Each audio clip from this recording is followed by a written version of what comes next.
In the 7th century BCE, the port city of Tyre implemented a structured quarantine system following an outbreak of plague. The city isolated infected individuals in designated areas, restricted movement through its gates, and employed sandal-wearing laborers to handle contaminated goods.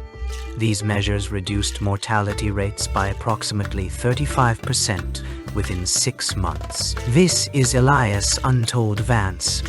Invite you to analyze the technical mechanisms of ancient quarantine systems, including material composition of decontamination tools, economic impact on trade networks, and structural design of isolation zones. The port city of Tyre during the 7th century BCE represents one of the earliest documented instances of systemic quarantine infrastructure in the ancient Mediterranean world. Archaeological excavations at the site reveal a network of spatially distinct zones designed to segregate incoming maritime traffic from the core urban settlement. These areas were delineated by a precisely measured 30-meter buffer zone, constructed through the compaction of locally sourced sand and limestone, a technique that created a physical barrier while also leveraging the porous nature of the materials to absorb and neutralize airborne contaminants. The walls separating these zones from the main city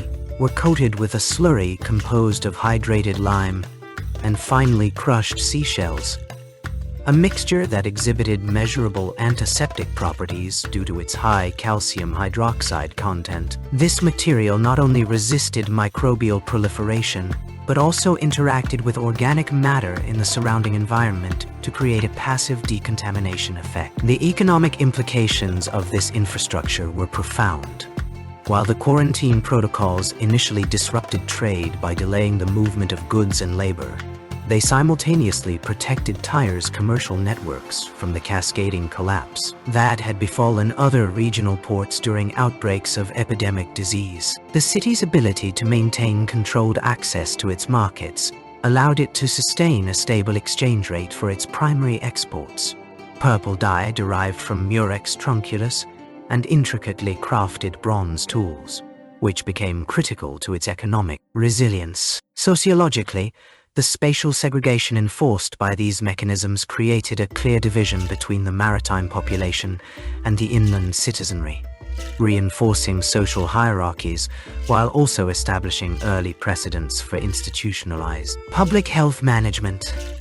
The material composition of Tyre's quarantine infrastructure demonstrates an advanced understanding of environmental chemistry, with the seashell lime mixture functioning as both a structural and hygienic medium. This approach predated similar practices in Roman and Byzantine-era cities by several centuries, underscoring Tyre's role as a pioneering node in the development of ancient epidemiological containment strategies. The integration of these measures into the city's urban planning reflects a deliberate effort to balance economic imperatives with public health priorities, a duality that would become a defining challenge for subsequent civilizations. This is Elias Untold Vance. The economic ramifications of Tyre's quarantine protocols during the 7th century BCE reveal a complex interplay between public health imperatives and mercantile survival. Archaeological evidence from the Phoenician port, including fragmented ledges recovered from the House of Hiram, indicates that trade volume contracted by approximately 45% during plague outbreaks. This decline was not uniform across commodity classes.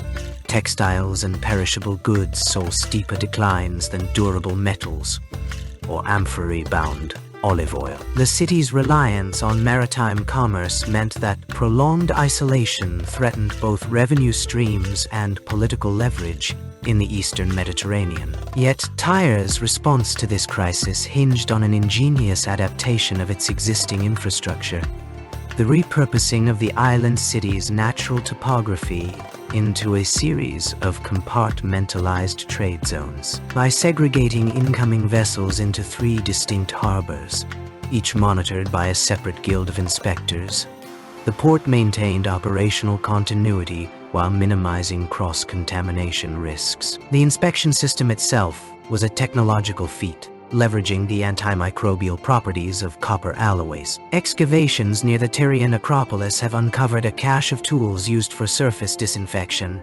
including chisels, scrapers, and abrasive stones embedded with cupronickel particles. These implements were deployed to decontaminate cargo holds and wooden hulls, a process documented in surviving treatises by the physician-philosopher Democritus of Miletus. Analysis of residual mineral deposits on these tools suggests they were frequently immersed in solutions containing copper sulfates, a compound known for its bactericidal effects. This method allowed inspectors to sanitize goods without compromising their integrity, enabling 68% of traded items to pass through quarantine checkpoints unimpeded. Economically, this system mitigated the risk of prolonged trade collapse by maintaining a predictable rhythm of commerce. Tyre's merchants, many of whom were affiliated with the powerful Gerasa Trading Consortium, adapted by shifting toward high-value, low-volume goods during quarantine periods. This strategy preserved liquidity while reducing exposure to perishable commodities prone to spoilage and storage. Additionally, the city's use of copper-based disinfectants created a secondary economic boon. Surplus tools and alloys were exported to neighboring Levantine states, fostering an ancillary industry centered on metallurgical innovation. The long-term stability of Tyre's economy during this period, evidenced by uninterrupted coinage production and sustained naval dominance, demonstrates the efficacy of its quarantine model. By integrating technological precision with economic pragmatism, the city transformed a public health crisis into an opportunity for infrastructural advancement. This duality underscores a broader historical truth: that the most resilient ancient economies were those that embedded adaptive mechanisms within their core systems, ensuring survival not through static isolation, but through dynamic recalibration of risk and reward. Don't forget to subscribe to the channel, follow us, and turn on the notification bell to stay updated with our upcoming historical journey. The material composition of Tyre's decontamination tools reveals a deliberate integration of biological and chemical principles into public health infrastructure. Excavations at the port city's eastern quarter have uncovered fragmented wooden implements, primarily spatulas, scrapers, and tongs, preserved in anaerobic layers beneath stone pavements. These artifacts exhibit a uniform coating of lipid-rich residue, identified through gas chromatography mass spectrometry as a composite of olive oil and myrrh resin. Olive oil, abundant in Phoenician trade networks, served as a solvent and antimicrobial medium, while myrrh, a costly aromatic gum imported from the Arabian Peninsula, was valued for its antiseptic and preservative properties. This combination created a surface treatment capable of neutralizing pathogenic agents, as evidenced by microbial DNA traces detected on tool surfaces. The selection of these materials was not incidental. Olive oil's hydrophobic nature prevented moisture retention, reducing bacterial proliferation, while myrrh's terpenoids disrupted cell membranes of contaminants. Archaeological stratigraphy further indicates that these tools were deployed in designated isolation zones near the city's harbor, where infected individuals were confined during outbreaks. The economic implications of this practice are significant. Tyre's reliance on imported myrrh suggests a prioritization of health security over immediate commercial gain, reflecting an early understanding of risk mitigation. However, the scarcity of these materials also imposed constraints.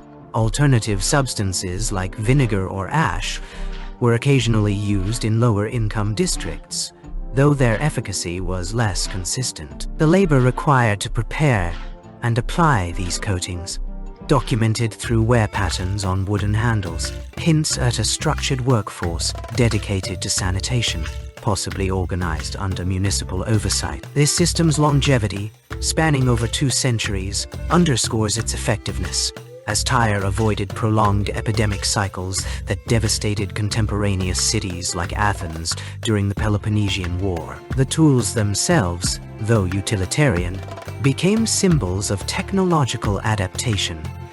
Their design incorporated ergonomic principles, with curved edges minimizing direct contact between workers and contaminated surfaces. This innovation reduced occupational exposure to pathogens, a precursor to modern PPE protocols. Furthermore, the residual myrrh scent detected in sediment layers suggests that these tools were not merely functional, but also served as psychological deterrents. Uninfected citizens associated the aroma with safety, reinforcing compliance with EVIRO quarantine measures.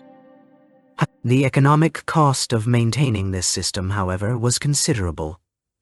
Trade records from the 6th century BCE show a 15% increase in imports of myrrh and olive oil during plague seasons, indicating a direct link between public health expenditures and regional commerce.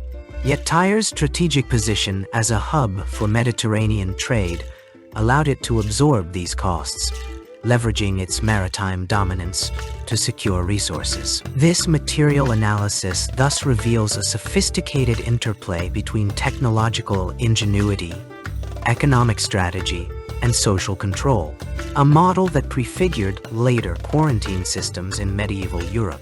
By over 2 millennia, the tool's legacy persists in the archaeological record, not as mere relics, but as tangible evidence of an ancient society's capacity to engineer solutions to biological threats through materials science and systemic planning. The implementation of Tyre's two-tiered movement restriction system during the 7th century BCE represents one of the earliest documented attempts to manage infectious disease through spatial and material control. Archaeological evidence from the city's port district reveals that symptomatic individuals were confined to stone-enclosed isolation zones near the eastern harbor, separated by a 100-meter buffer zone marked with carved warnings in Phoenician script.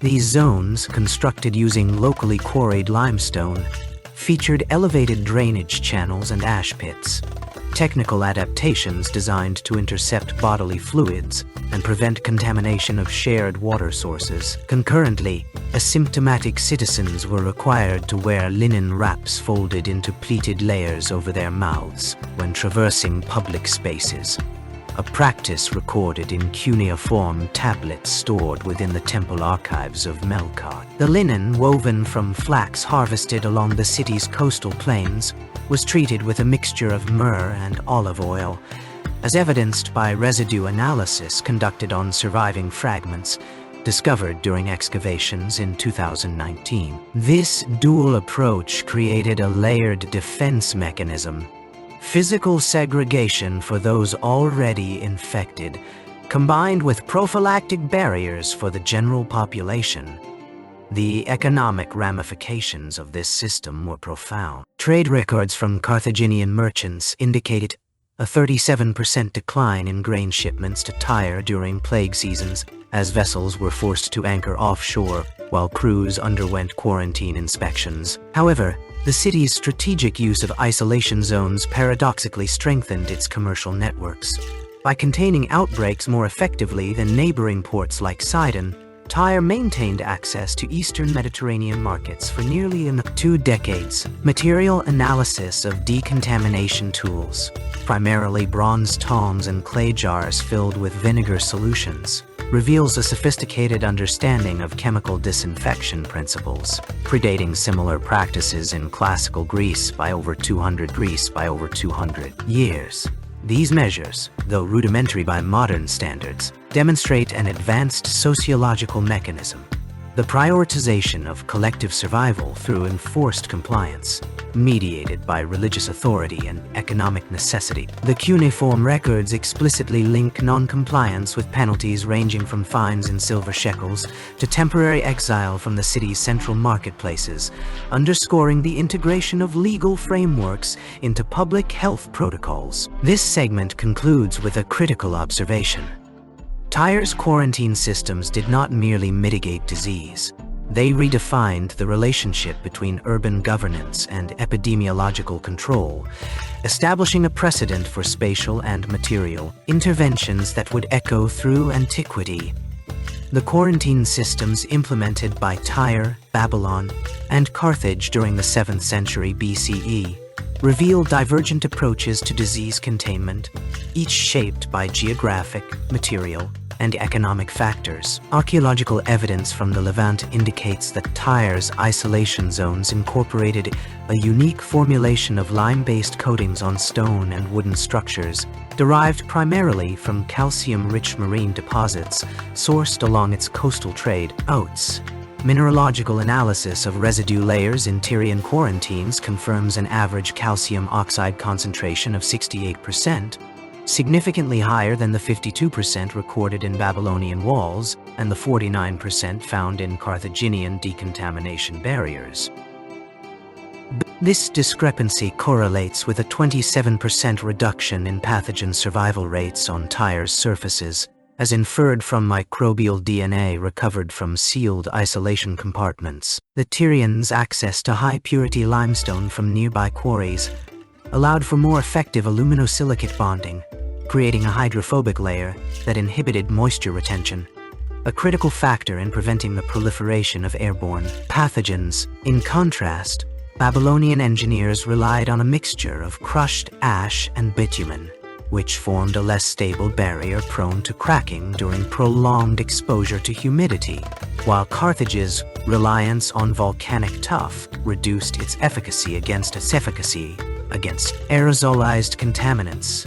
Economically, Tyre's investment in lime production and application had cascading effects on regional trade networks. The city's quarries became strategic assets, with specialized laborers employed to process limestone into slurry for coating purposes. This demand spurred the development of rudimentary hydraulic cement techniques, later adopted by other Mediterranean ports. However, the resource-intensive nature of Tyre's method, requiring continuous maritime imports of high-grade calcium compounds, placed a strain on its economy during periods of naval disruption, such as the 6th century BCE Assyrian sieges. Conversely, Babylon's ash bitumen system was cheaper to produce but necessitated frequent reapplication, increasing long-term labor costs and diverting resources from other infrastructural projects. Carthage's reliance on local volcanic materials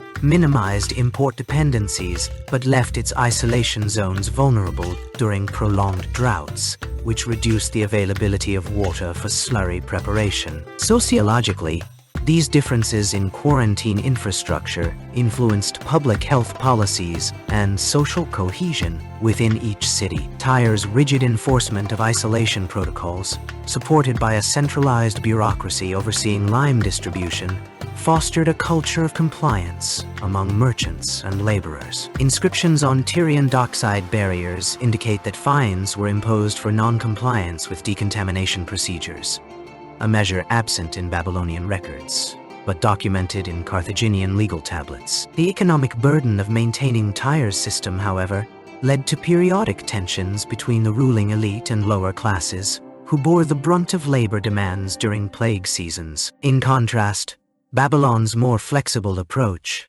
allowing partial trade continuation under limited quarantine conditions, prevented immediate economic collapse, but failed to curb recurring outbreaks, leading to long-term demographic decline. Carthage's system, while technically inferior in pathogen suppression, achieved greater social stability through decentralized enforcement mechanisms that integrated local guilds into the quarantine process. These comparative data underscore the intricate interplay between material science and public health in antiquity. Tyre's success in reducing pathogen transmission by 27%, a figure corroborated by isotopic analysis of skeletal remains from portside cemeteries, demonstrates how micro-level technological choices could influence macro-level outcomes, including trade continuity and population resilience.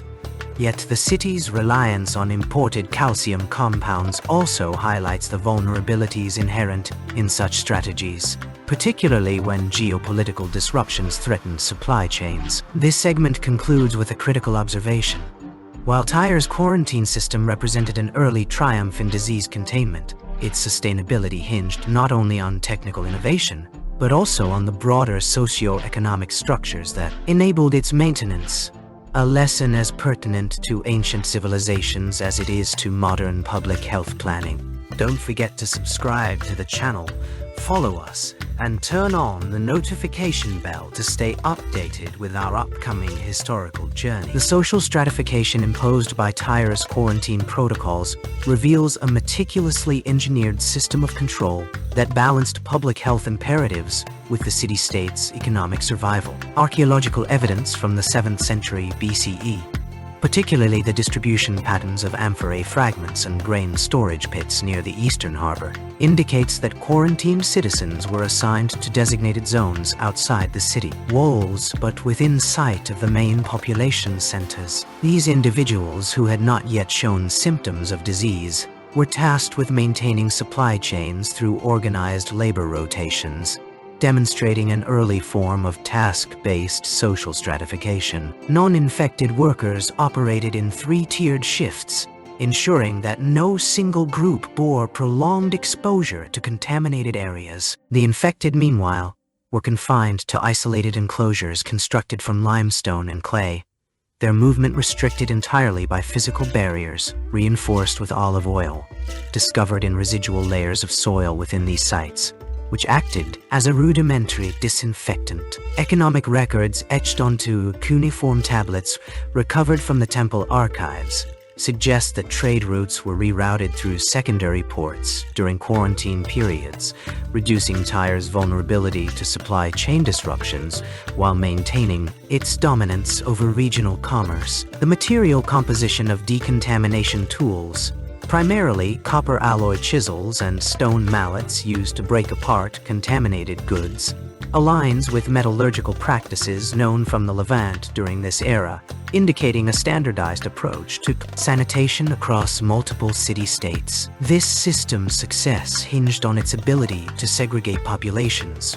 without destabilizing the labor force, a mechanism corroborated by the uniformity of toolwear patterns found in quarantine versus non-quarantine districts. The economic impact was mitigated through the strategic use of surplus grain reserves, which were distributed via ceramic jars marked with alphanumeric codes, suggesting an early bureaucratic system for resource allocation. By compartmentalizing risk and preserving functional labor networks, Tyre's social organization during quarantine periods established a model that would influence later public health policies across the Mediterranean world.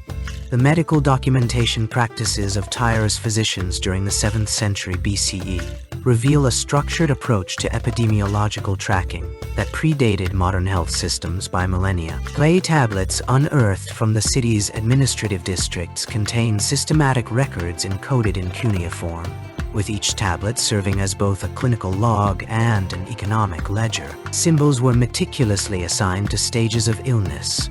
A series of diagonal lines denoted fever progression, while concentric circles represented respiratory distress. These markings were not arbitrary.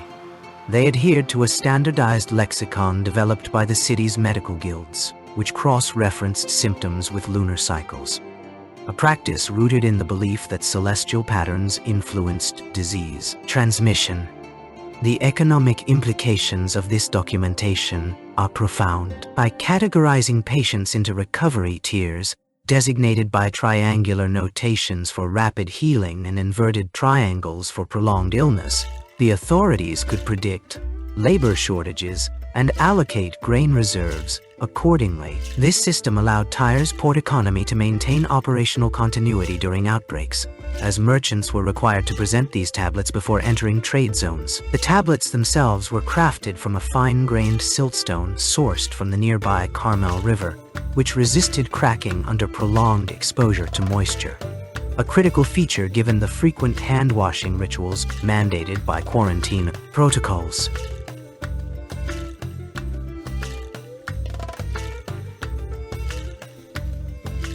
Sociologically, the act of recording illness became a form of civic duty. Scribes employed by the temple complexes were tasked with transcribing symptoms reported by families, ensuring that no household's data was omitted from the city's collective health metrics. This process reinforced social hierarchies. Elite families had their records stored in sealed clay vessels, while commoners' entries were etched onto unsealed tablets displayed publicly at market squares. The public visibility of these records functioned as both a deterrent against spreading disease and a tool for enforcing compliance with isolation measures. Material analysis of the tablets reveals an advanced understanding of contagion control. The cuneiform symbols were incised using reeds dipped in a solution of crushed myrrh and lye, which acted as a natural disinfectant. This dual-purpose ink not only preserved the tablets against bacterial degradation, but also left faint aromatic residues detectable through gas chromatography. Evidence that Tyre's medical practitioners had integrated chemical knowledge into their documentation methods. The economic cost of producing these tablets was offset by their longevity. A single tablet could endure for over 200 years, as demonstrated by fragments recovered from the ruins of the city's southern quarter. The interplay between medical accuracy and economic pragmatism is further illustrated in the tablet's marginalia. Annotations in a secondary script, later identified as Phoenician, indicate trade disruptions caused by plague seasons, with specific entries detailing the diversion of merchant ships to alternative ports. These notes were written in a haste that suggests they were added during crises, bypassing formal scribing procedures to expedite decision-making. This improvisation highlights Tyre's adaptive capacity. While the standardized system provided structure, its flexibility allowed for real-time adjustments to trade routes and quarantine zones. The sociological mechanisms embedded in this documentation also reveal tensions within Tyre's population. Discrepancies between household records and temple archives suggest instances of data manipulation, likely by families attempting to conceal infections to avoid economic penalties. These inconsistencies were flagged by a secondary tier of scribes who cross-verified entries using statistical models, a practice that foreshadows modern public health surveillance techniques. The presence of these checks underscores the city's commitment to accuracy, even as it grappled with human factors like fear and self-interest. In terms of technological innovation, the tablet's design incorporated a fail-safe mechanism. Each tablet was stamped with a unique identifier corresponding to its storage location in the temple archives. This allowed for rapid retrieval during audits or emergencies, ensuring that no record could be lost to fire or looting. The stamping process itself involved a bronze D engraved with the city's emblem, a stylized depiction of a harbor, reinforcing the administrative authority behind the medical data. The economic impact of maintaining such an extensive documentation system is evident in the scale of Tyre's scribe population. Archaeological estimates suggest that 15% of the city's workforce was dedicated to record keeping, a proportion far exceeding that of contemporary civilizations. This investment paid dividends during outbreaks. By analyzing trends across decades, physicians could predict recurrence patterns and preemptively stockpile medicinal materials like frankincense and cedar oil, which were later confirmed to have antiseptic properties. The material composition of the tablets also played a role in their dissemination. Smaller, portable versions were produced for use in field hospitals near the port, where space constraints limited the storage of larger archives. These mini-tablets were coated with a resin derived from pine sap, which hardened upon exposure to air, another testament to Tyre's integration of natural materials into functional technology. Their fragility, however, led to higher rates of loss compared to their archival counterparts, creating gaps in the data that modern analysts have since attempted to reconstruct using statistical interpolation. The societal impact of this documentation extended beyond economics and health. The public display of tablets at market squares created a culture of transparency that influenced social behavior. Families who maintained accurate records were rewarded with preferential access to grain distributions, while those found falsifying entries faced fines levied in the form of labor obligations. This system, though rigid, fostered a level of civic cooperation that minimized unrest during crises, a dynamic that historians now compare to modern incentive-based public health policies. Technologically, the use of cuneiform for medical data was not without challenges. The script's complexity required years of training for scribes, leading to a stratification within the profession where only the most skilled individuals could interpret advanced symbols related to chronic illnesses. This expertise became a form of capital, with senior scribes often holding advisory roles in the city's governing council. Their influence ensured that medical documentation remained aligned with broader economic strategies, such as the timing of grain exports during plague seasons. The legacy of these practices is preserved not only in physical artifacts, but also in the procedural frameworks they established. The standardization of symptoms and recovery metrics laid a foundation for later systems of disease classification, while the integration of economic data into medical records anticipated the concept of health economics. Even the use of natural disinfectants in ink production reflects an early understanding of germ theory, albeit unarticulated by the standards of modern science. In conclusion, Tyre's medical documentation practices exemplify a sophisticated interplay between technological ingenuity, economic strategy, and social control. The clay tablets were more than mere records.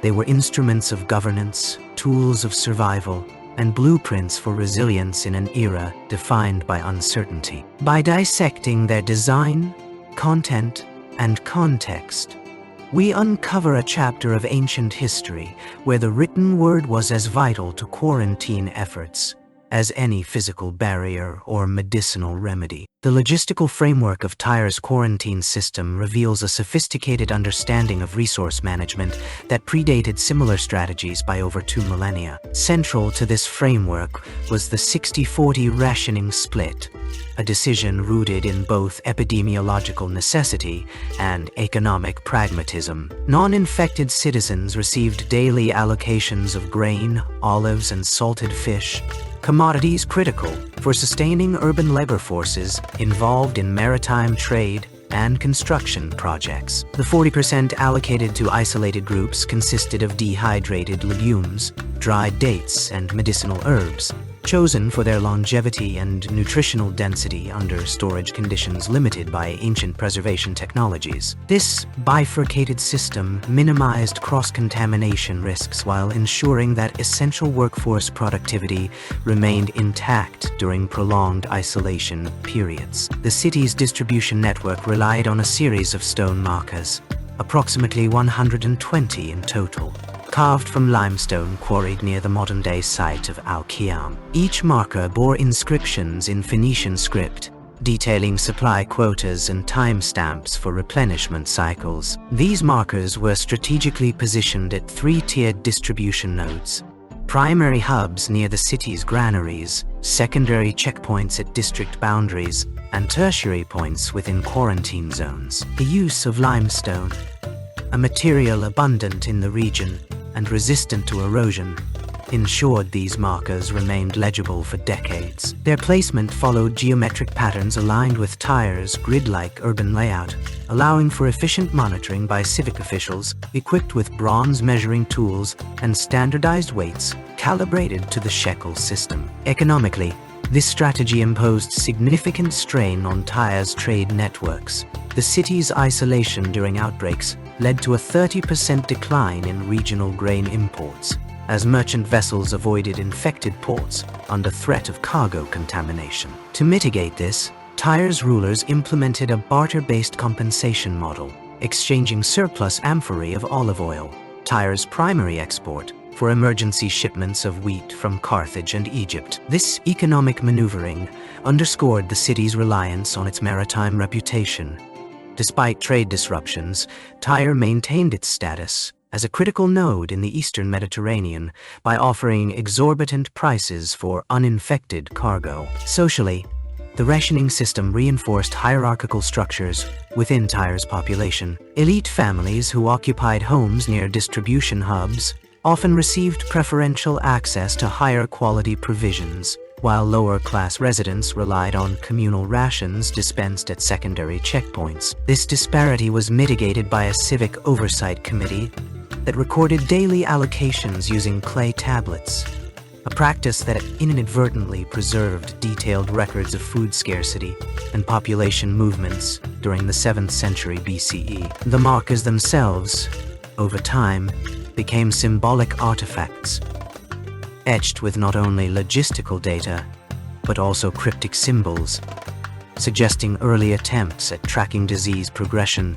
through dietary patterns. The technical precision of Tyre's resource allocation system reveals an advanced grasp of material science and administrative planning. The limestone markers, for instance, were treated with a solution of crushed marble and linseed oil to enhance their resistance to weathering, a technique later documented in Hellenistic engineering texts. Similarly, the distribution nodes incorporated sloped channels carved into stone surfaces, allowing for the controlled flow of liquid provisions without direct human contact. These innovations demonstrate that Tyre's quarantine protocols were not merely reactive measures, but part of a broader, technologically integrated approach to public health management. By analyzing the interplay between resource scarcity and urban infrastructure, we gain insight into how ancient societies navigated the dual pressures of epidemiological crises and economic survival. Tyre's strategies, while localized, reflect a universal tension between collective welfare and individual privilege, a dynamic that continues to shape modern quarantine policies. The stone markers, now buried beneath layers of sediment and history, stand as silent testaments to an era when logistical ingenuity was as vital as medical knowledge in the fight against contagion. Don't forget to subscribe to the channel, follow us, and turn on the notification bell to stay updated with our upcoming historical journey. The architectural layout of Tyre's quarantine zones during the 7th century BCE reveals a sophisticated understanding of environmental control. Sloped floors, meticulously angled at a gradient of approximately 1.5 degrees, were integrated into isolation structures to ensure continuous water runoff. This design prevented stagnant pools, which archaeobotanical evidence from the site confirms were absent in Tyre's quarantine areas compared to non-quarantine zones. The flooring material, a composite of basalt, aggregate, and lime-based mortar, was selected for its hygroscopic properties, absorbing excess moisture while resisting microbial proliferation. Comparative analysis of soil samples from these regions shows a 40% reduction in organic residue accumulation, indicating effective moisture management. These innovations were not isolated to Tyre. By the late 6th century BCE, similar sloped drainage systems appear in coastal cities across the Levant, including Sidon and Arwad. Urban planning records from the period, preserved in Assyrian administrative tablets, reference water-channeled enclosures mandated for trade hubs exposed to maritime pathogens. The adoption of Tyre's design principles suggests a deliberate diffusion of public health strategies through merchant networks. Economic data from Phoenician trade archives reveals that cities implementing such systems experienced a 25% decrease in recorded plague-related trade disruptions between 600–550 BCE, underscoring the economic imperative behind these architectural adaptations. Material analysis of decontamination tools, such as clay basins with conical spouts, found near Tyre's quarantine perimeters further illuminates this system. These basins, when combined with the sloped floors, facilitated a two-stage drainage process. Initial runoff collected in the basins, followed by secondary dispersion through subfloor channels. This dual mechanism reduced surface water retention by 70%, as demonstrated by hydrodynamic simulations of Tyre's urban layout. The economic impact of this efficiency is evident in Tyre's trade records, which show uninterrupted grain shipments to Egypt during the 590s BCE, a period when other Levant ports faced prolonged quarantine restrictions. The architectural legacy of Tyre's quarantine zones extends beyond their immediate function. By the 4th century BCE, Hellenistic city planners incorporated sloped flooring into broader sanitation systems, as seen in the Agora of Alexandria. This evolution reflects a recognition of Tyre's model as a precursor to large-scale public health infrastructure. The technical precision of these designs, rooted in both practical necessity and economic survival, positions Tyre not merely as a victim of plague, but as an innovator whose solutions shaped Mediterranean urban development for centuries. The discovery of wooden trough systems in Tyre's port excavations reveals a sophisticated approach to decontamination that predates modern sanitation protocols by millennia. Archaeological analysis of these troughs, dated to the late 7th century BCE, indicates they were constructed from acacia wood, selected for its natural resistance to microbial growth. Each trough measured approximately 2 meters in length and was positioned along access routes leading into the city's inner harbor. The system functioned through a gravity-fed mechanism. Seawater was channeled into the troughs via an elevated cistern, where it mixed with vinegar, a substance known for its antimicrobial properties, before cascading over goods stored on wooden pallets. Residual traces of acetic acid detected in sediment layers confirm this chemical application. Experimental reconstructions conducted by the Tyre Archaeological Research Group demonstrate that this method reduced surface bacterial load on transported materials by approximately 50%, a statistically significant figure when compared to untreated controls.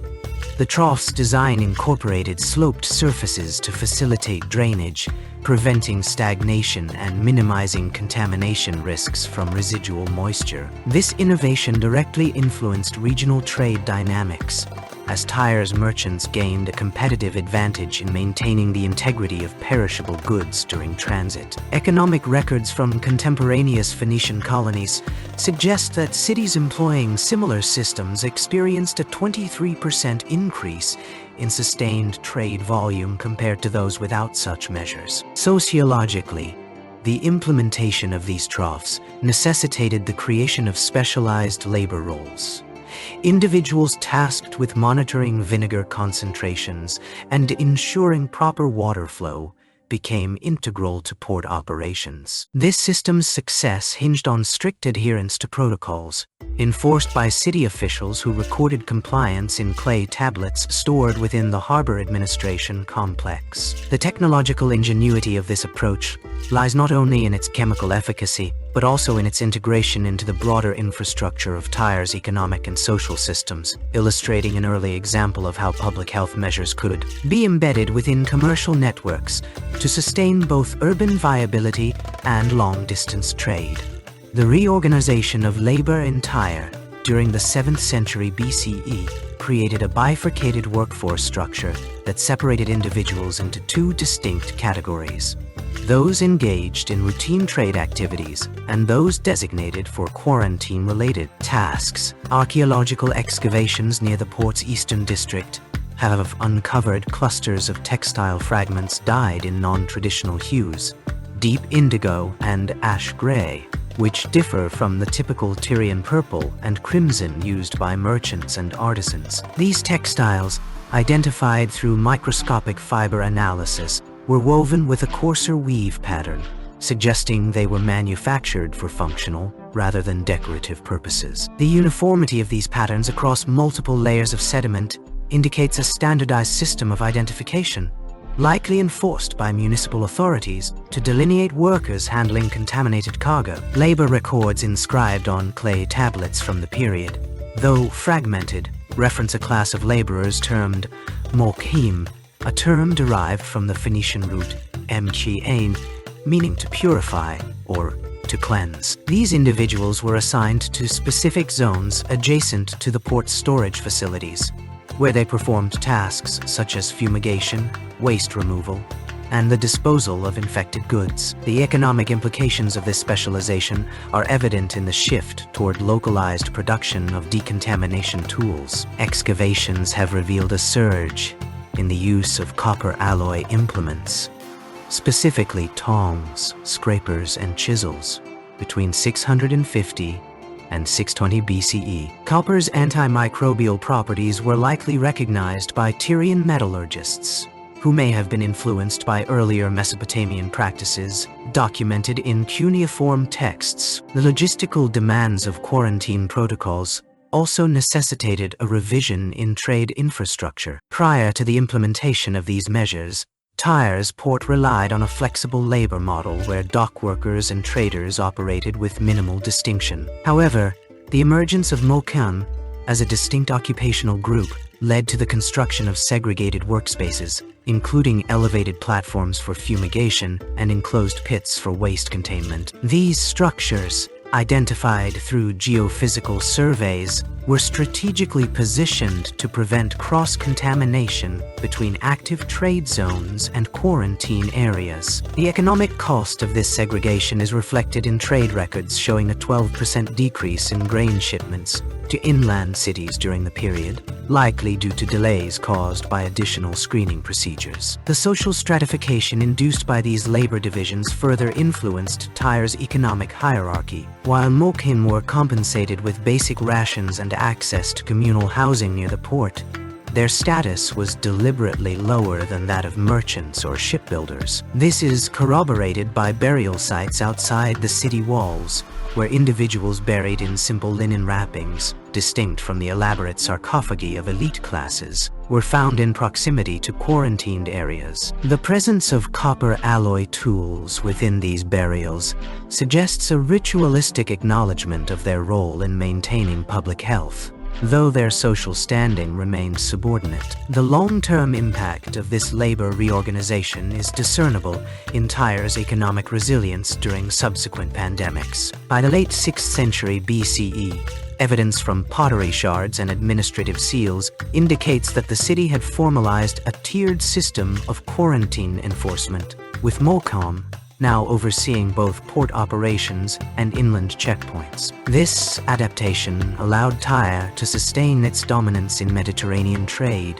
despite recurring outbreaks, as the specialized labor model minimized disruptions to commercial networks. The technical precision of this system, rooted in textile identification, metallurgical innovation, and spatial segregation, demonstrates an early understanding of epidemiological containment that predated similar practices by over a millennium. This is Elias' untold advance. The mechanisms we've examined here, a combination of textile-based labor differentiation, copper alloy tool deployment, and spatial quarantine infrastructure, reveal how ancient cities like Tyre embedded public health strategies within their economic frameworks. These insights are not merely historical curiosities. They represent the first documented instances of structured epidemiological intervention in the ancient world. Don't forget to subscribe to the channel, follow us, and turn on the notification bell to stay updated with our upcoming historical journey. The transportation modifications implemented in Tyre during the 7th century BCE represent a sophisticated integration of urban planning and public health strategy. Existing stone-paved roads were repurposed to segregate pedestrian traffic from waste movement, with elevated walkways constructed along key trade routes using locally quarried limestone and reinforced cedar beams. These walkways, averaging 1.2 meters in height, were positioned above the main thoroughfares to prevent direct contact between merchants and contaminated surfaces. Archaeological evidence from the Eastern Harbor District reveals that these structures utilized pre-existing drainage channels as foundational supports, minimizing the need for extensive excavation or labor-intensive construction. The economic implications of this design were significant. By isolating waste removal to a secondary network of canals and narrow paths, Tyre's merchants avoided delays caused by overcrowded streets, maintaining trade efficiency during periods of heightened disease transmission. Material analysis of tools found near these routes indicates the use of bronze scrapers and limestone chisels for routine disinfection, suggesting a structured protocol for decontaminating surfaces after merchant passage. Sociologically, this system reinforced hierarchical distinctions between commercial activity and sanitation labor, embedding public health measures within the city's economic framework. The waste removal route, in particular, was designed to channel refuse through a series of sediment traps before reaching the Mediterranean, reducing the risk of waterborne disease spread. This approach not only mitigated immediate health threats but also stabilized Tyre's position as a regional trade hub by preventing prolonged disruptions to maritime commerce. Technical records from clay tablets stored in the city archives detail the allocation of labor for maintenance, with specific quotas assigned to workers responsible for clearing waste and inspecting walkway integrity, indicating an early form of bureaucratic oversight tied directly to health management. The minimal construction efforts required to implement these changes underscore Tyre's ability to adapt existing infrastructure without compromising its economic output, a feat that would later influence port cities across the eastern Mediterranean. By compartmentalizing movement within the city, Tyre's planners effectively reduced cross-contamination risks while preserving the flow of goods and services, demonstrating an advanced understanding of epidemiological principles long before modern sanitation systems emerged. This layered approach to transportation modification highlights the interplay between technological innovation, economic pragmatism, and sociological control in ancient urban environments.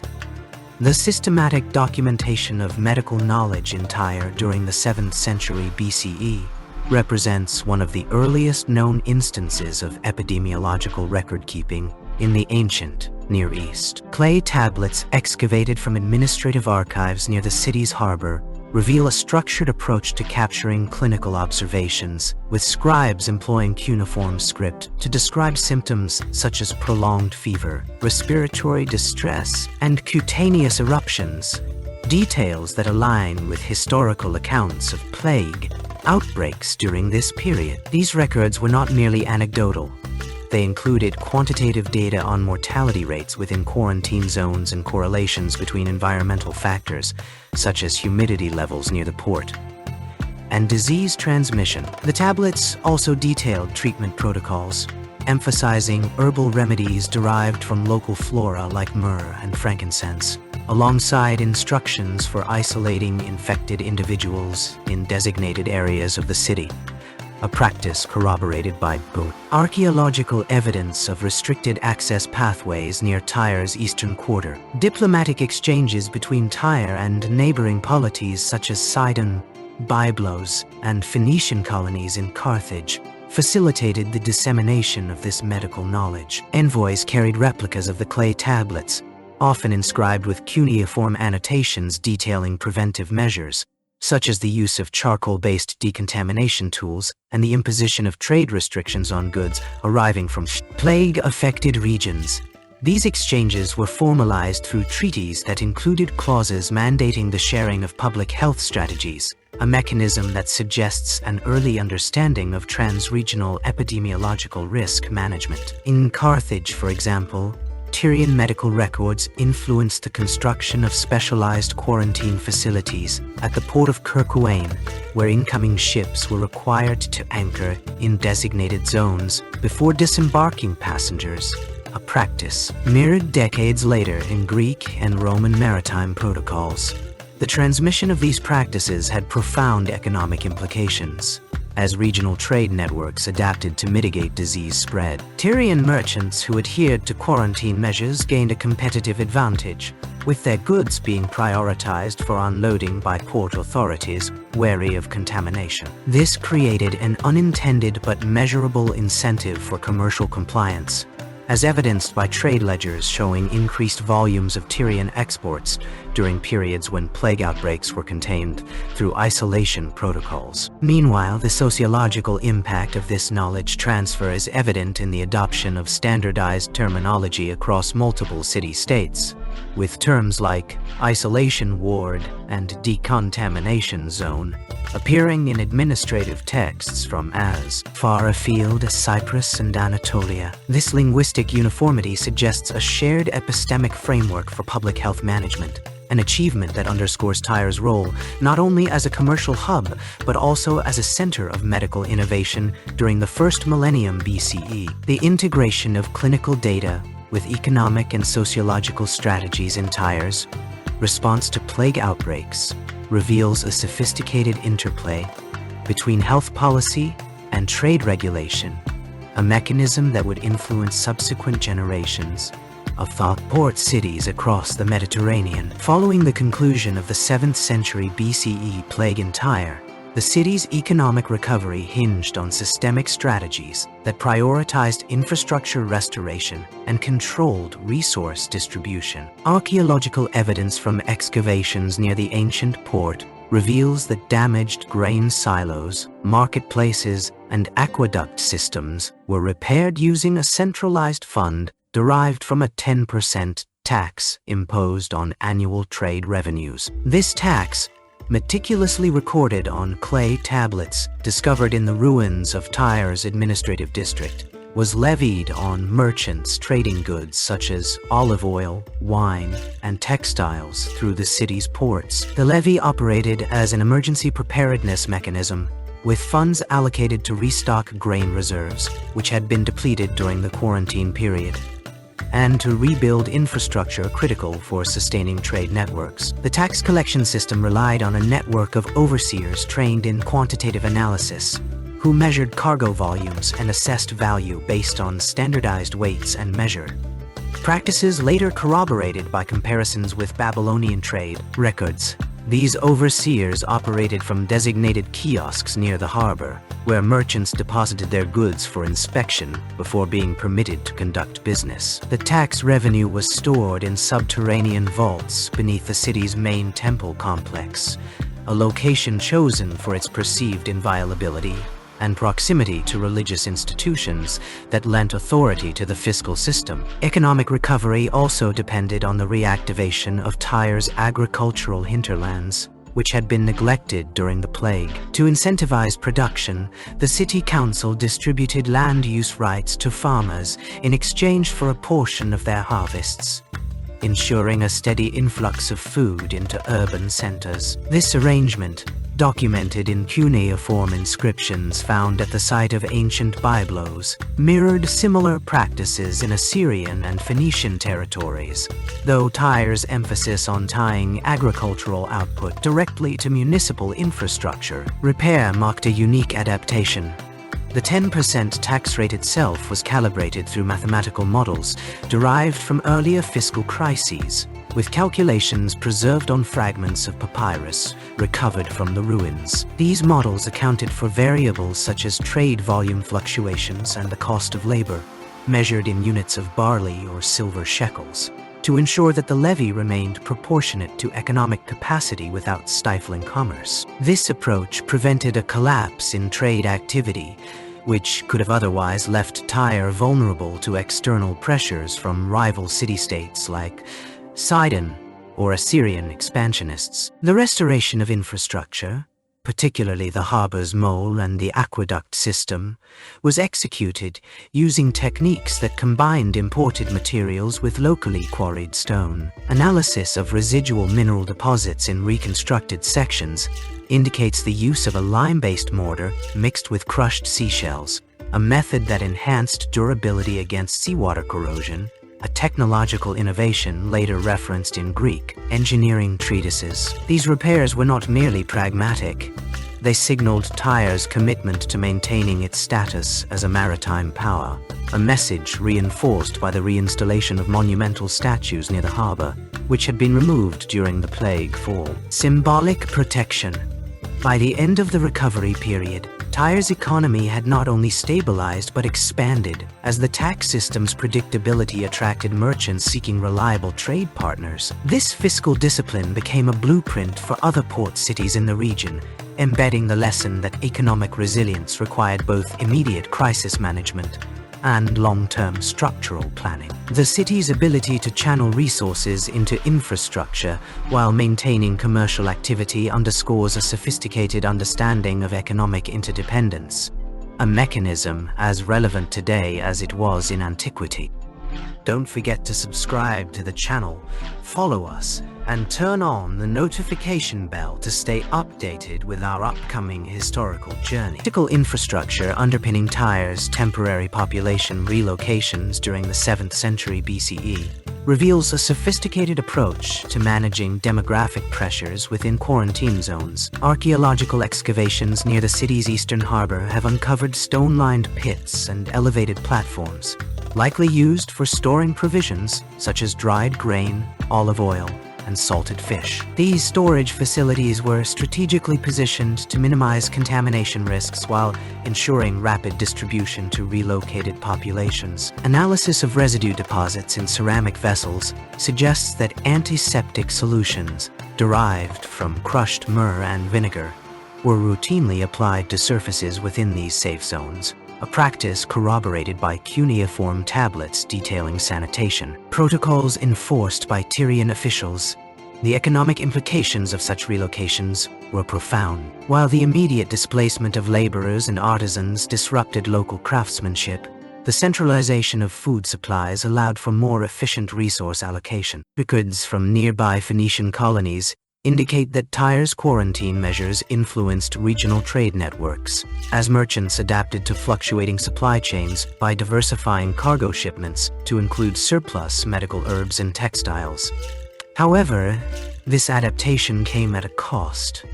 Contemporaneous records from Sidon note a 15% decline in maritime trade volume during the height of Tyre's plague outbreaks, underscoring the tension between public health imperatives and economic stability. Sociologically, the relocation process was managed through a tiered system of administrative oversight. Inscriptions on limestone blocks near the city's Acropolis outline roles assigned to priests, scribes, and military officers in coordinating evacuations. These documents emphasize the use of numerical quotas to track displaced individuals, a method that likely prevented overcrowding in safe zones while maintaining social hierarchies. Notably, elite families were permitted access to private storage facilities within these zones, a disparity reflected in the differential quality of artifacts recovered from residential areas versus those occupied by lower-status citizens. The material composition of decontamination tools further illustrates Tyre's technical ingenuity. Metal workers' workshops yielded fragments of copper alloy chisels and iron-tipped rakes,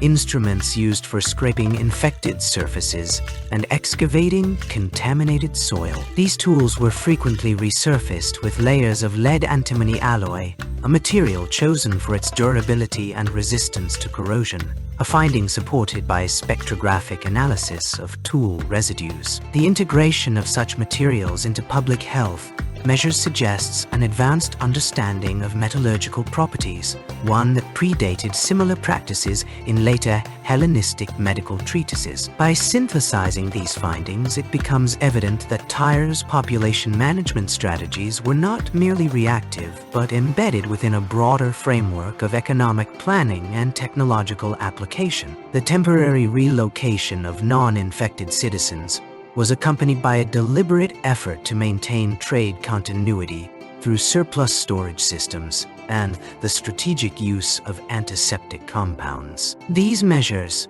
while demanding significant administrative coordination, ultimately reinforced Tyre's position as a maritime hub capable of withstanding prolonged public health crises, a legacy preserved in the layered stratigraphy of its ancient port structures. In the absence of centralized communication infrastructure, the city of Tyre devised a system of stone markers to transmit critical health directives during plague outbreaks. These markers, carved from basalt and limestone, were strategically positioned at key intersections, port entrances, and along supply routes. Each marker featured a standardized set of symbols.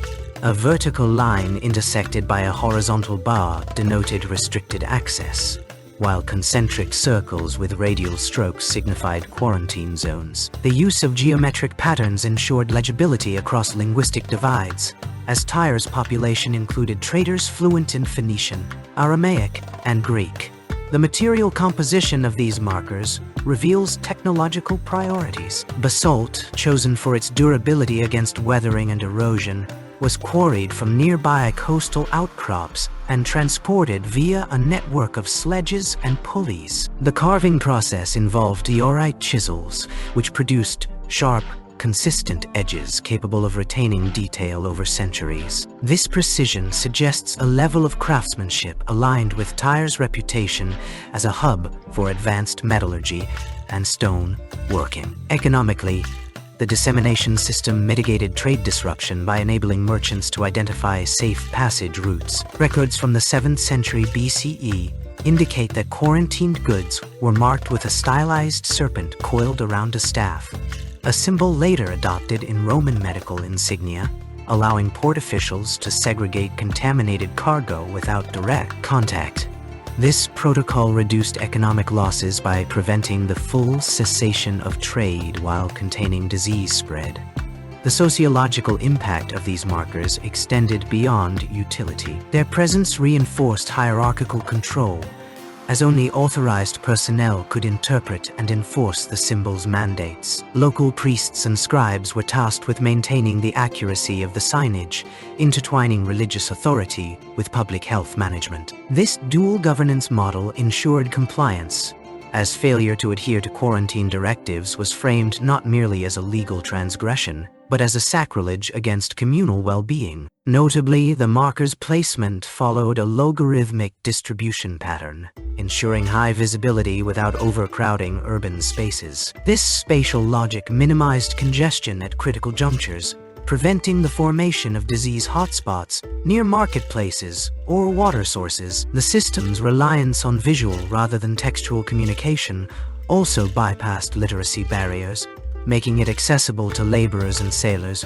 who constituted Tyre's primary workforce. Archaeological evidence from Tyre's port district reveals that markers were periodically updated, with older symbols being chiseled over to reflect evolving quarantine protocols. This adaptability underscores a dynamic approach to public health management, one that prioritized real-time responsiveness over static decrees. The use of standardized iconography across multiple city-states in the Levant also suggests an early form of interregional coordination, hinting at a proto-epidemiological network that predated modern sanitation efforts by millennia. The economic cost of maintaining this system was offset by its long-term benefits.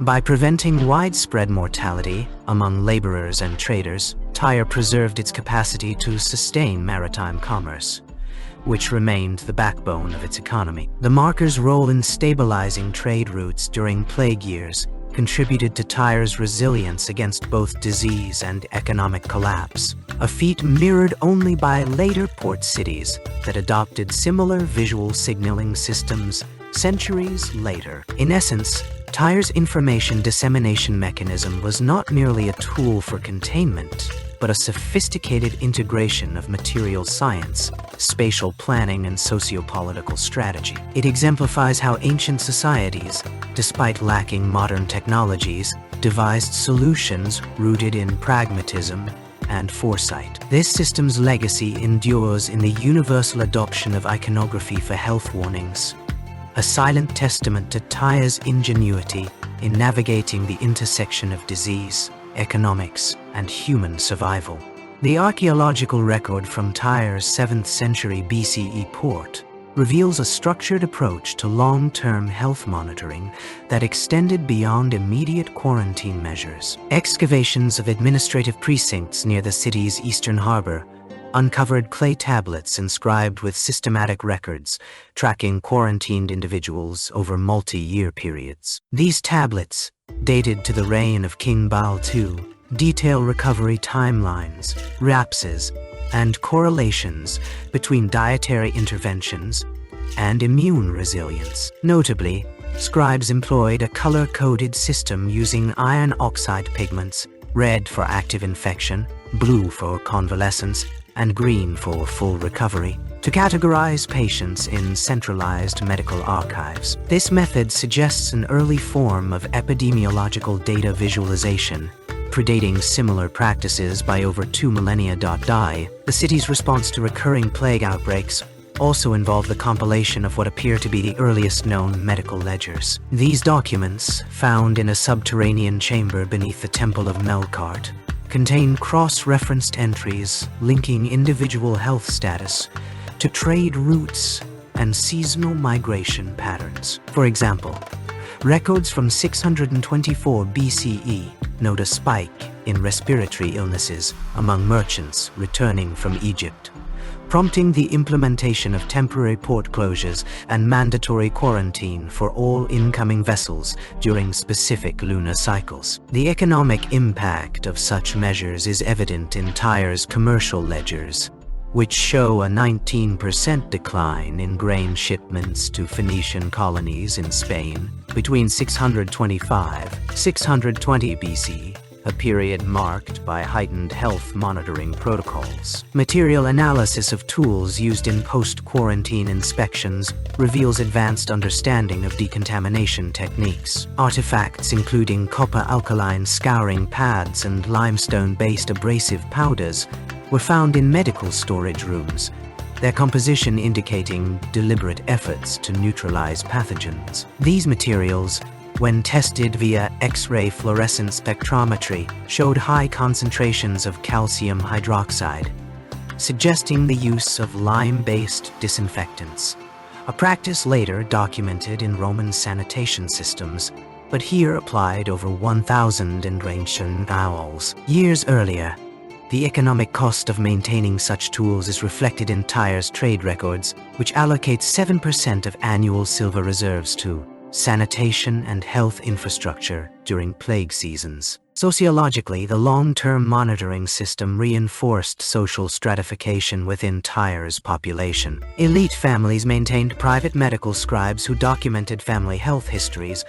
while lower classes relied on communal ledgers managed by temple officials. This dual system created disparities in access to healthcare resources, as evidenced by burial sites.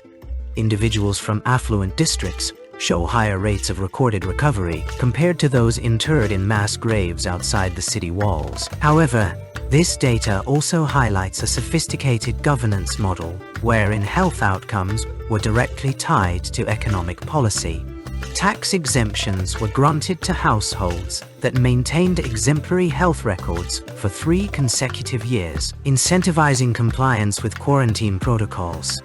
The integration of these monitoring practices into Tyre's administrative framework had lasting effects on regional trade networks. Analysis of amphora fragments from the 6th century BCE shows a shift in ceramic designs among Levantine merchants, incorporating symbols that signified health-certified cargo. This innovation reduced trade disputes over contamination risks and standardized inspection procedures across Mediterranean ports. By 590 BCE, Tyre's health monitoring system had become a benchmark for other Phoenician cities, with Carthage adopting similar color-coding methods for maritime quarantines. The economic resilience of Tyre during this period, despite multiple plague outbreaks, is attributed to these proactive measures, which minimized labor disruptions and preserved the city's status as a hub for luxury goods trade. The technical precision of Tyre's health monitoring reveals an advanced understanding of epidemiological principles. For instance, medical tablets reference air circulation assessments conducted in quarantine zones, with scribes recording wind direction and humidity levels to predict disease spread. These observations align with later Hellenistic theories on miasma, suggesting that Tyrian physicians had empirically identified environmental factors influencing infection rates. The use of clay models, discovered in the ruins of a physician's residence, depicting lung structures and blood flow further indicates an early grasp of anatomical knowledge, though their primary function appears to have been educational rather than diagnostic. Ultimately, the long-term health monitoring system in Tyre was not merely a reactive measure, but a strategic investment in public infrastructure. By allocating resources toward data collection, sanitation tools, and economic incentives for compliance, the city mitigated the socio-economic fallout of plagues, while strengthening its position in regional trade. The legacy of these practices is embedded in the material culture recovered from Tyre's ruins, not only in the physical artifacts, but in the systemic approach they represent, a fusion of medical observation, administrative rigor, and economic foresight that prefigured later public health models by centuries. Don't forget to subscribe to the channel, follow us, and turn on the notification bell to stay updated with our upcoming historical journey. The pottery shards excavated from Tyre's port district between 2015 and 2020 reveal a systematic visual record of quarantine practices during the 7th century BCE.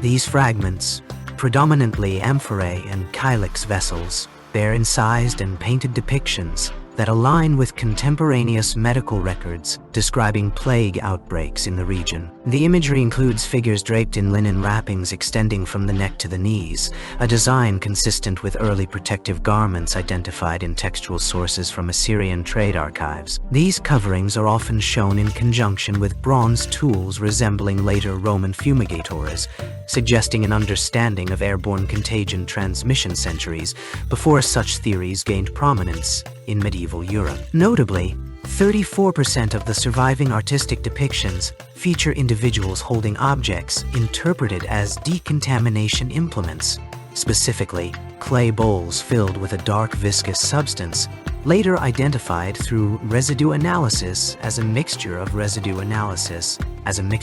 ash, myrrh, and sulfur.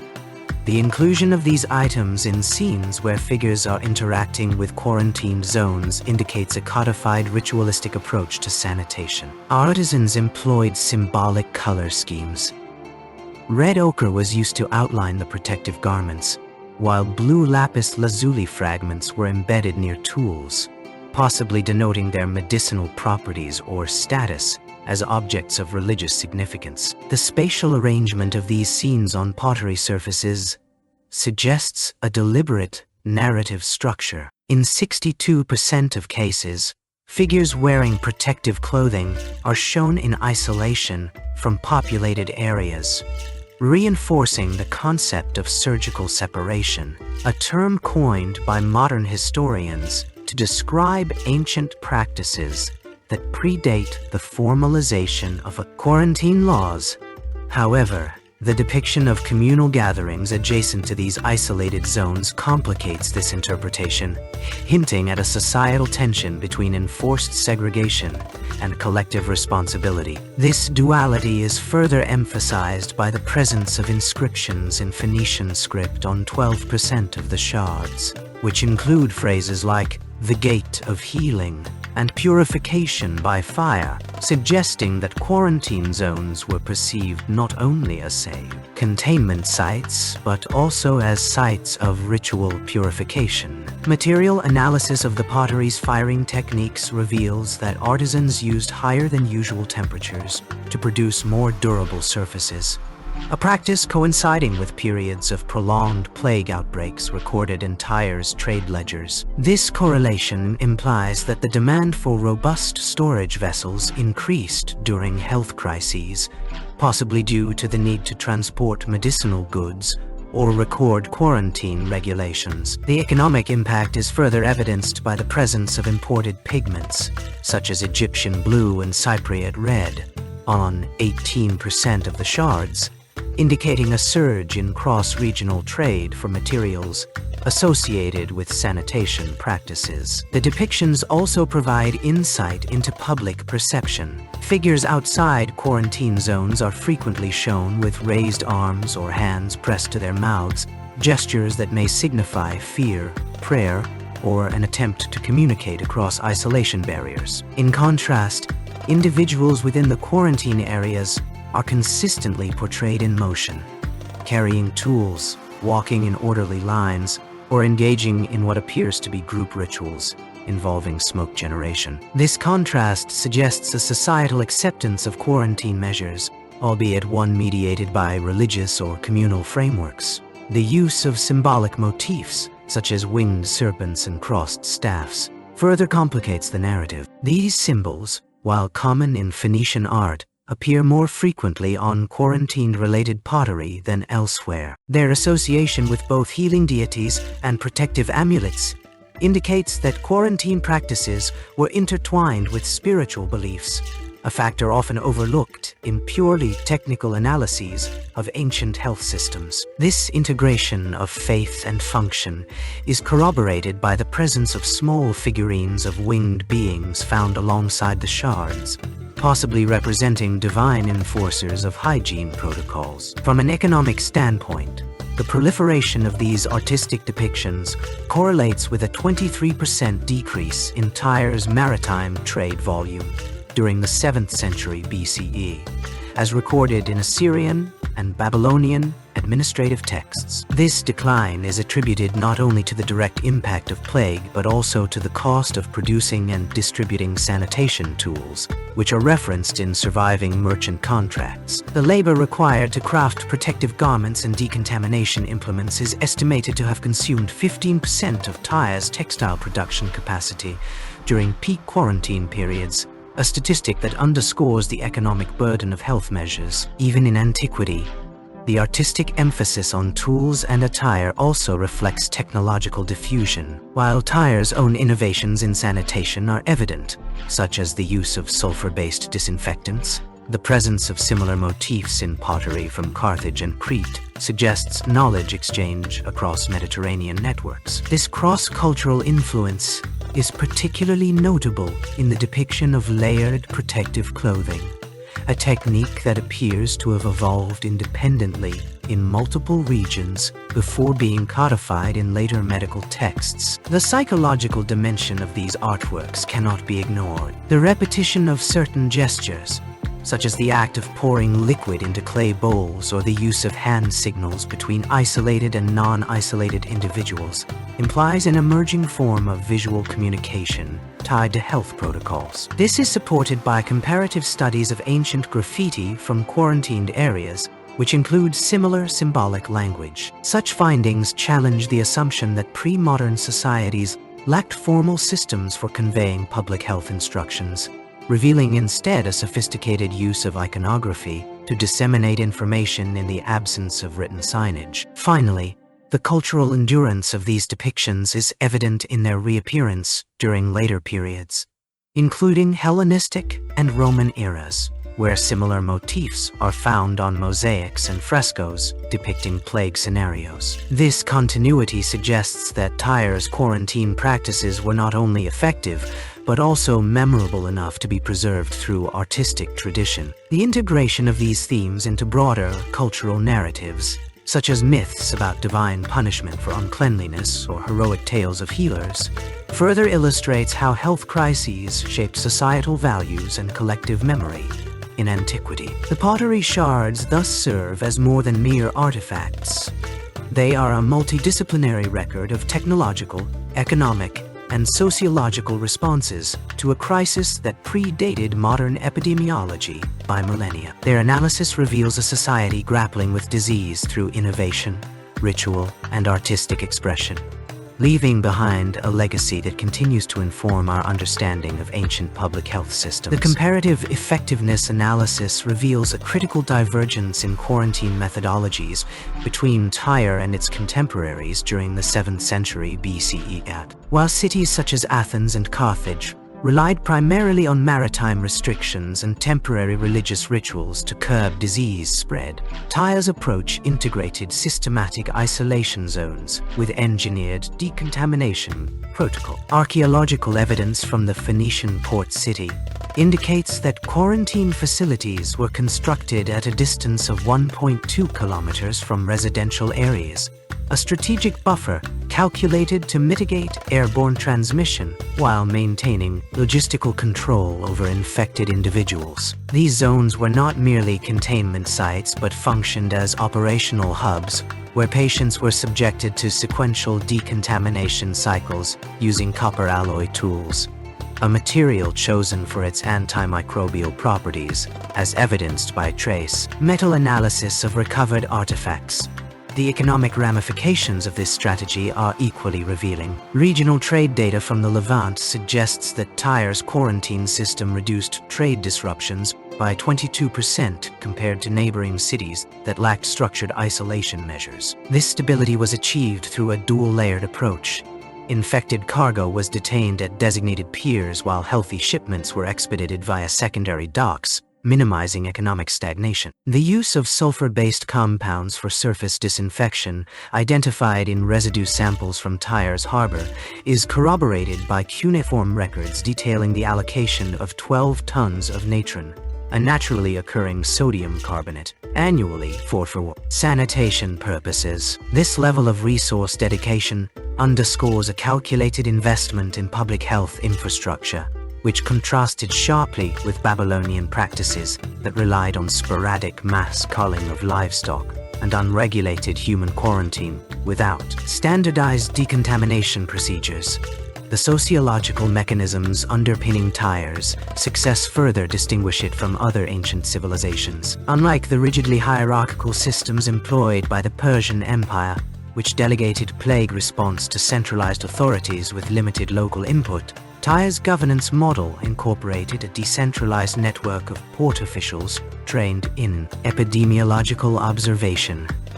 Clay tablets discovered in the city's administrative district document a tiered classification system for disease severity, enabling targeted isolation rather than blanket quarantine measures. This precision reduced social unrest by 40% compared to cities that imposed indiscriminate lockdowns, as evidenced by demographic records from the period. The integration of material science, such as the use of porous limestone in quarantine walls to absorb infectious particles, and economic planning that prioritized trade continuity over short-term containment, highlights a rare synthesis of short-term containment highlights technological innovation and pragmatic governance.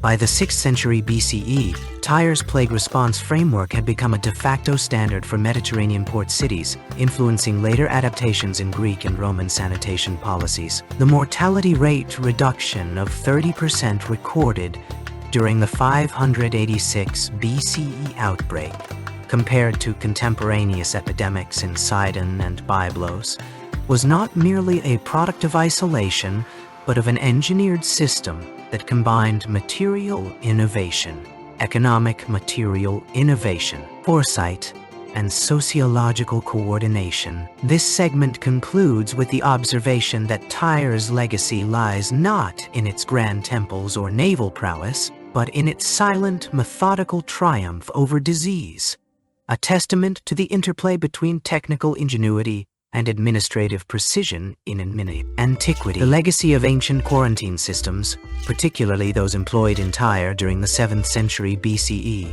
reveals a sophisticated understanding of disease containment long before modern epidemiology emerged. Archaeological evidence from port excavations indicates that Tyrian authorities established isolation zones at designated landing points, where arriving vessels were required to anchor for a minimum of 7 days, a duration aligned with the incubation periods of several infectious diseases. These zones were marked by stone inscriptions detailing penalties for non-compliance, a legal framework that prefigured later maritime health regulations. The economic impact of such measures was profound. While initial disruptions to trade flows were evident in contemporaneous Phoenician coinage records, long-term data from Tyre's port archives suggest that the system reduced outbreak severity by approximately 40%, preserving regional commerce during periods of plague. Decontamination tools recovered from the site, including copper alloy scrapers and ash-based disinfectants, demonstrate an early grasp of antimicrobial properties. with copper's bactericidal effects mirroring modern hospital protocols. The integration of these practices into Tyre's economic infrastructure, such as the allocation of state funds for quarantine maintenance, established a precedent for public health investment that resonates in contemporary pandemic responses. By embedding isolation and sanitation into the very fabric of port operations, ancient Tyre created a model where disease control was not an afterthought, but a structural necessity, a principle